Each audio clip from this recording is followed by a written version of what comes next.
అలాగే చూసుకుంటే తల్లికి వందనము మే మాసంలో ఇంప్లిమెంట్ చేస్తాము, మే మాసంలో డబ్బులు ఇచ్చేస్తాము అని చెప్పేసి కూడా చంద్రబాబు నాయుడు గారు అంటున్నారు. ఇవన్నీ నమ్మే పరిస్థితిలో అయితే మేము లేము సార్. చేయలేడైనా చేయడు కూడా, అంతా మాయ.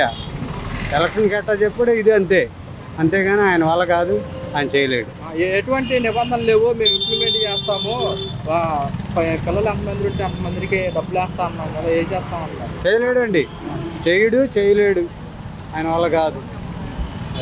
నిన్న జగన్మోహన్ రెడ్డి గారు వైఎస్ఆర్ కాంగ్రెస్ పార్టీ ఆవిర్భావ దినోత్సవ సభలో మాట్లాడుతూ 3-4 ఏళ్ళు వైఎస్ఆర్ కాంగ్రెస్ పార్టీ అధికారంలోకి వస్తుంది అని చెప్పేసి కూడా అంటున్నమాట. వచ్చే అవకాశం ఉందంటారా మళ్ళీ? 3-4 ఏళ్ళు అంటే ఇప్పుడు 2 ఏళ్ళు అయింది కదా, కంపల్సరీగా వస్తుందండి. అసలు మరి 11 సీట్లకే పడిపోయింది కదన్నా, ఎలా వస్తుంది అనుకుంటున్నారు? 11 సీట్లకి అంటే సార్ అది దాని పరిస్థితి, కొంతమంది ఏదో ఈయన చేస్తాడు, ముగ్గురు కలిసి ఉన్నారు కదా అని నమ్మకం అయితే పెట్టుకున్నారు. రెండోది పక్కాగా ఆయనగా ఓటింగ్ సెక్షన్ అయితే లేదు. మరి ఎట్ట గెలిచాడు ఏంటన్నది జనాలకి తెలవాలి, మనందరికి తెలవాలి. కూటమి ప్రభుత్వానికి 124 సీట్లు ఇచ్చారు ప్రజలు, కానీ ప్రజలకి ఇంతవరకు ఒక్క పథకం ఇంప్లిమెంట్ చేయలేదు. మేము ఇచ్చిన పథకాలు ప్రజల మొత్తం గుర్తుపెట్టుకున్నారని జగన్మోహన్ రెడ్డి గారు అంటున్నారు. నిజమేనంటారా? ఓకే, నిజమే, 100% కంపల్సరీగా ఈసారి ఆయనే వస్తాయి. గతంలో జగన్మోహన్ రెడ్డి గారి ప్రభుత్వం వచ్చినప్పుడు బాగుందయ్యా, ఇప్పుడు ఏం బాగాలేదు. తల్లికి వందనం జనవరికి ఇస్తామన్నాడు, జూన్ నెల మేము పదవి స్వీకారం చేసినప్పుడు ఇస్తామన్నాడు, రేపు పొద్దున్న నెక్స్ట్ ఎలక్షన్లు చూద్దామంటాడు. ఇదే జరిగిద్ది. ఇందులో నిబంధనలు ఏమి లేవు, ఎంతమంది పిల్లలు ఉంటే అంతమందికి 15,000 రూపాయలు ముందు ఒక బిడ్డకి ఇస్తానన్నాడు జగన్మోహన్ రెడ్డి, ఒక బిడ్డ కన్నా ఇచ్చాడు, ఈడు అది లేదు చెప్పడం జరుగుతుంది. తల్లికి వందనం మే మాసంలో ఇంప్లిమెంట్ చేస్తామని చెప్పేసి. నువ్వు నెక్స్ట్ ఇయర్ ఇంప్లిమెంట్ చేస్తానన్నారు కదా సార్, ఇంప్లిమెంట్ చేస్తాను. ఇప్పుడు బడ్జెట్ లోటు వల్ల ఇంప్లిమెంట్ చేయాలి ఈ ఇయర్, నెక్స్ట్ ఇయర్ ఆయన జూన్లో ఇంప్లిమెంట్ చేస్తానంటే చేస్తారు కదా. ఇందులో ఎటువంటి నిబంధనలు లేవు, ఎన్నికల ప్రచారంలో ఎంతమందికి అయితే ఇస్తామన్నామో అంతమందికి అమౌంట్ ఇచ్చేస్తామని కూడా సీఎం గారు చెప్తున్నాం. ఆయన చంద్రబాబు గారు చెప్పారంటే చేస్తారు. ఇప్పుడు జగన్ గారు ఎలా చెప్పారో చేశారో, ఏ పార్టీ అయినా సార్ చెప్పారంటే చేస్తారు సార్. ఒకళ్ళు తొందరగా చేయగలుగుతారు, ఒకళ్ళు కొద్దిగా నిదానంగా చేస్తారు, ఆలోచించి చేస్తారు. ఈయన పెద్ద ఆయన కాబట్టి. అదే జగన్ గారు అయితే ముందు నాకు ప్రజలు అని టకటకా చేసేసారు, ఏదొచ్చిన తర్వాత చూసుకుందాం. ఈయనేంటంటే ముందు వెనక ఆలోచించి పెద్ద ఆయన కాడుగా పెద్ద తరహాగా చేస్తున్నారు. ఇవ్వటం అంటే ఆయన వాళ్ళు ఇస్తారు, వీళ్ళు ఇస్తారు. గతంలో ఎలా ఉండేది మేడం స్టూడెంట్స్ పరంగా? స్టూడెంట్స్ పరంగా అంటే అమ్మఒడి వచ్చేది, ఫీజు రీయింబర్స్మెంట్ వచ్చేది, పిల్లలు చదువుకునేవాళ్ళు. అంటే గతంలో అంటే పథకాలు ఎక్కువైపోయినాయి సార్, ఇప్పుడంటే కొంచెం పథకాలు తగ్గాయి కాబట్టి నిదానంగా చేస్తారు. అది ఎన్నికల ప్రకారంలో చెప్పినట్టుగానే అంతమంది పిల్లలు ఉంటే అంతమందికి తల్లికి వందనం వేస్తామన్నాము, దీనికి ఎటువంటి నిబంధనలు లేవు అని చెప్పేసి కూడా సీఎం గారు అన్నమాట. మీరేమంటారు? అసలు 100% అండి, ఆయన చెప్పిన మాట అన్ని తూచా తప్పకుండా చేస్తారు.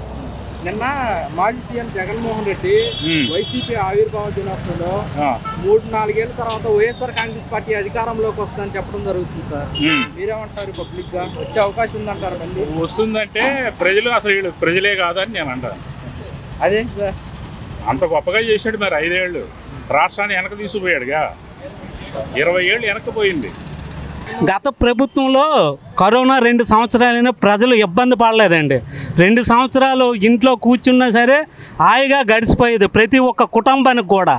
ఇప్పుడు కరోనా ఉందా ఏముందా ఏమీ లేదు, కానీ యువతల బయటకు వచ్చి చూస్తే రేట్లు విపరీతమైన రేట్లు. పేద ప్రజలు ఇసుక ఫ్రీ అన్నారు, ఎక్కడ పనులు లేవని టాపీ కూలోళ్ళు టాపీ మేస్త్రులు అందరూ గోల. ఏం కూటమి ప్రభుత్వం అండి, ఏం చేసింది? వచ్చి ప్రజలకు ఏం చేసింది చెప్పమానండి ఒకసారి. రైతు భరోసా లేదు. చంద్రబాబు నాయుడు గారు పిల్లలకి తల్లికి వందనం వేస్తామన్నారు, మే మాసంలో ఇంప్లిమెంట్ చేస్తామని కూడా చెప్పడం జరుగుతుంది. ఏంటి అవన్నీ వేసేవి కాదు, పెట్టేవి కాదు. ఒక్క విద్యార్థికే వేయడాకే జగన్మోహన్ రెడ్డి నానా తంటాలు పడి నానా ఇబ్బందులు పడేవాడు. అలాంటిది చంద్రబాబు నాయుడు ప్రభుత్వం పథకాలన్నీ పెడితే సంవత్సరానికి 1,58,000 కోట్లు అవుతుంది. అదే జగన్మోహన్ రెడ్డి 78,000 కోట్లతో సరిపెట్టేవాడు. ఇన్ని పథకాలు వేయాలంటే ఎక్కడి నుండి తెస్తాడండి?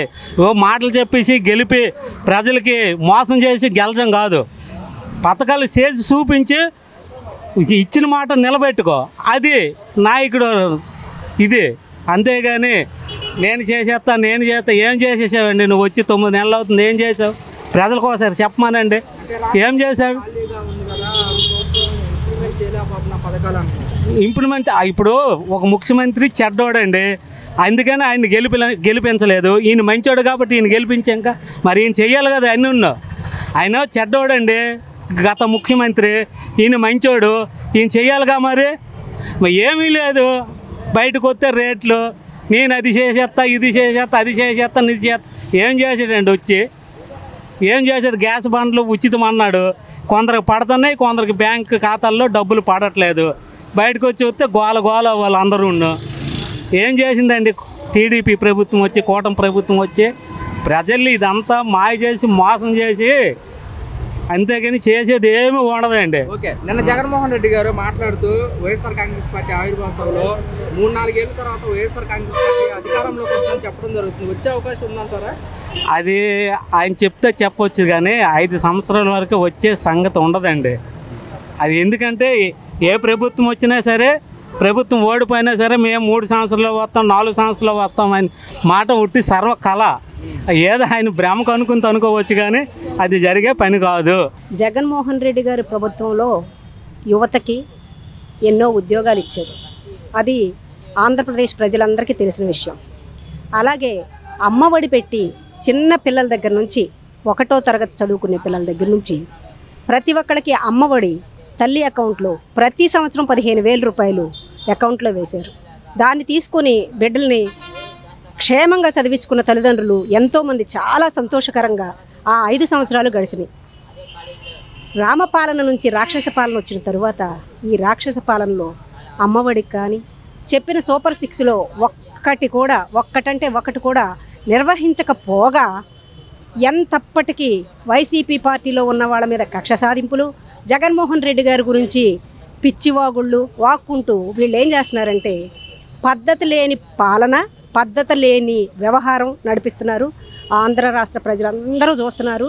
ఈ రోజున యువతకి ఉద్యోగాలు లేక, చదువుకునే పిల్లలకి ఫీజు రియంబర్స్మెంట్ లేక ఇబ్బంది పడుతున్నారనేది గమనించిన మహాతండ్రి జగన్మోహన్ రెడ్డి గారు 5 సంవత్సరాల పాలనలో పిల్లలు ఎంత క్షేమంగా ఉన్నారు, ఎంత చదువుకున్నారు, అదంతా ఈరోజు ఆంధ్ర ప్రజలు తెలుసుకున్నారు. కనుక ఈరోజు జగన్మోహన్ రెడ్డి గారితో యువత పోరులో ప్రతి ఒక్క యువత రోడ్డు మీదకి వచ్చి మాకు జరుగుతున్న ఈ అన్యాయాన్ని జగన్మోహన్ రెడ్డి గారు మీరన్నా ప్రజలకు తెలియజేయండి, అందరం మనం ఏకంగా ఒక ఉద్యమాన్ని చేపడదామనే ఉద్దేశంతో ఈ ఉద్యమాన్ని శ్రీయుత జగన్మోహన్ రెడ్డి గారు చేపట్టడం జరిగింది.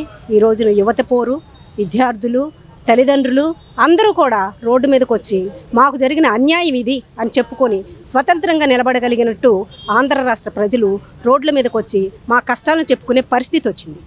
జగన్మోహన్ రెడ్డి ప్రభుత్వంలో విద్యార్థులకు కానివ్వండి, యువతకు కానివ్వండి ఎలాంటి మేలు చేయలేదు. అతనికి పట్టణం నొక్కాడే కానీ ఏమాత్రం ఎవరికే పడలేదంటూ కూడా కూటమి ప్రభుత్వం కూడా అంటున్నారు. ఏమండి, ఏదో సామెత ఉందండి, దొంగే దొంగ దొంగ దొంగ అని అరిస్తే వాడు చేసే దొంగతనం బయటకు కనపడకుండా ఉండాలి కాబట్టి వాళ్ళు అలా అరుచుకుంటున్నారే తప్ప ఆంధ్ర రాష్ట్రంలో తీసుకున్న ప్రతి విద్యార్థికి తెలుసు, ప్రతి బిడ్డలకు పడిన అమ్మఒడి తీసుకున్న ప్రతి తల్లిదండ్రులకి తెలుసు. చదువుకి రూపురేఖలు తీసుకొచ్చిన వ్యక్తి ఎవరు? గవర్నమెంట్ స్కూళ్ళల్లో ఇంగ్లీష్ మీడియం ప్రవేశపెట్టిన గొప్ప వ్యక్తి ఎవరు? జగన్మోహన్ రెడ్డి గారు. సామాన్యులు కూడా, బడుగు బలహీన వర్గాల పిల్లలు కూడా ఇంగ్లీష్లో మాట్లాడాలని ధ్యేయం పెట్టుకున్న గొప్ప మనస్తత్వం ఉన్న వ్యక్తి అంటే ఆ రోజున్న వైఎస్ జగన్మోహన్ రెడ్డి గారు సీఎంగా ఉన్నప్పుడు బడులు నాడు నేడు బడులను ఎంత ఆధునీకరించి, కనీసం అంతకుముందు పరిపాలించిన ప్రభుత్వంలో ఆడపిల్లలు వాష్రూమ్లకు వెళ్ళటానికి వాష్రూమ్లు కూడా లేవు.